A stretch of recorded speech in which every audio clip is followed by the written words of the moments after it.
la demande du sous-préfet Clavreuil, à la tête de la DILCRA, officine créée par l'ex-premier ministre Manuel Valls, éternellement attaché à la communauté juive et à Israël. Je suis systématiquement persécuté par cette délégation interministérielle, dotée d'un budget de 100 millions d'euros. Somme colossale prélevée sur le budget de la ville qui s'apparente à un détournement de fonds publics et qui devrait intéresser la Cour des comptes. Systématiquement persécuté par la DILCRA, à la demande du CRIF, pour mon insoumission au pouvoir exorbitant et illégitime que cette association communautaire exerce sur la République et qui est le vrai fond de l'affaire.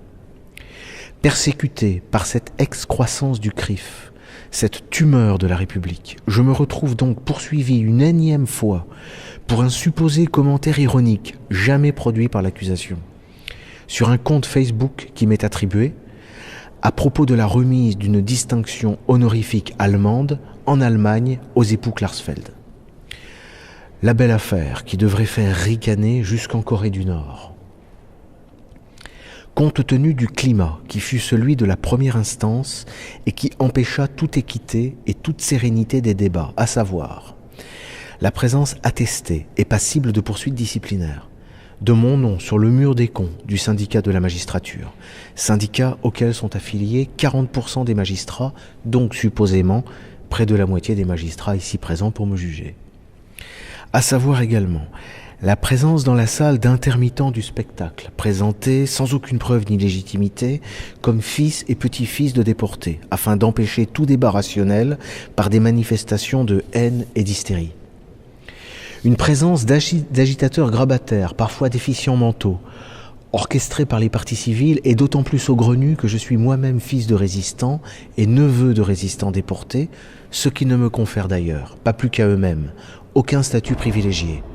Les mérites, les souffrances et les crimes n'étant, en société démocratique, ni transmissibles ni héréditaires, contrairement aux usages en vigueur dans les sociétés encore primitives et tribales fondées sur la vendetta. Sérénité des débats et sécurité des personnes empêchées, enfin, par la présence dans l'environnement du palais de voyous affiliés à la Ligue de défense juive, ligue interdite en Israël et aux États-Unis pour activités terroristes, mais dont j'ai déjà subi plusieurs agressions revendiquées et avec laquelle se pavanent pourtant régulièrement les Klarsfeld, père et fils, lors de manifestations publiques. Bref, pour toutes ces raisons évoquées, j'ai choisi, comme le droit m'y autorise, de ne pas cautionner par ma présence cette mascarade et cette parodie de justice, mais d'exprimer, comme c'est aussi mon droit, ce que je pense effectivement des époux Klarsfeld, objet de ce procès, par l'entremise de ce texte donné à lire à mes avocats. Pour le dire donc explicitement et sans détour, je n'ai aucun respect pour les époux Klarsfeld, qui incarne pour moi l'hystérie féminine et la brutalité allemande au service de la vengeance tribale juive.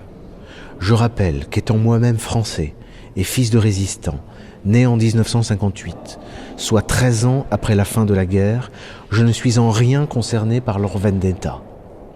J'ajoute, de surcroît, à l'adresse expresse de Madame Klarsfeld, qu'en tant que fils de résistant et neveu de résistants déportés français, je n'ai aucun compte à rendre à une Allemande, fille d'un officier de la Wehrmacht qui agressa mon peuple et occupa mon pays durant la Seconde Guerre mondiale. Mais comme je ne suis pas tribaliste, je précise ici que je n'en conçois aucun désir de vengeance posthume et que je veux bien, si ça peut soulager son cœur, recevoir les marques de son repentir filial. Quant à M. Klarsfeld, j'informe la Cour, au cas où elle l'ignorerait, que ce monsieur se vante notamment de l'envoi d'un colis piégé à un vieillard, et se réjouit dans un documentaire de lui avoir ainsi arraché les doigts d'une main et fait perdre un œil, ce qui fait de lui, selon le droit en vigueur, un criminel. Conclusion. Voilà effectivement ce qui arrive quand on ne fait pas le boulot de pédagogie jusqu'au bout. La condamnation de crimes abominables du passé se voit soustraite des mains de la morale et de la justice pour être captée par des vengeurs tribaux au service d'une idéologie tout aussi condamnable, à savoir le sionisme international. Il suffit pour s'en convaincre de voir le traitement réservé aux civils palestiniens par l'armée israélienne dans la bande de Gaza, et je m'insurge ici que ces vengeurs tribaux se voient abusivement et dramatiquement érigés en modèles moraux pour nos enfants.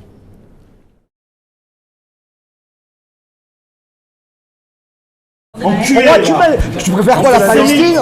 Tu préfères la Palestine, espèce d'enculé? On te coupe les bras? Fils de pute, je vais t'enculer. Je vais te manger le crâne. Tu vas sortir, je vais te manger le crâne. Viens, va dehors, va dehors. Tu peux pas sortir. À la paille, il faut voir le cerveau, tu vas voir. Ce que je veux... Ça me titillait.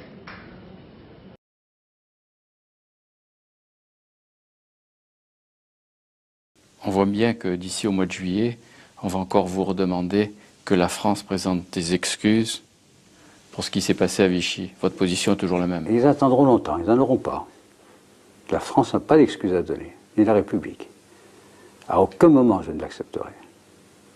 Je considère que c'est une demande excessive de gens qui ne sentent pas profondément ce que c'est que d'être français, l'honneur d'être français et l'honneur de l'histoire de France.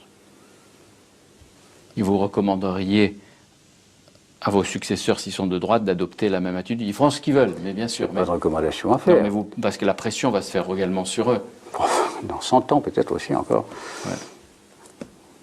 Qu'est-ce que ça veut dire? C'est l'entretien de la haine. Et ce n'est pas la haine qui doit gouverner la France.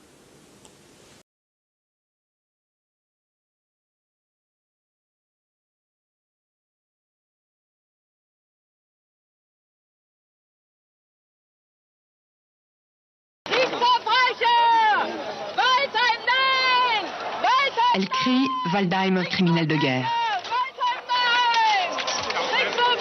Quand je partais en Allemagne, beaucoup de choses restaient. Alors, c'était un peu symbolique. Je partais pour mener une campagne en Allemagne contre les criminels nazis. Et en même temps, en revenant à la maison, je lavais la maison. Alors, je lavais le linge sale de l'Allemagne et le linge sale de la maison.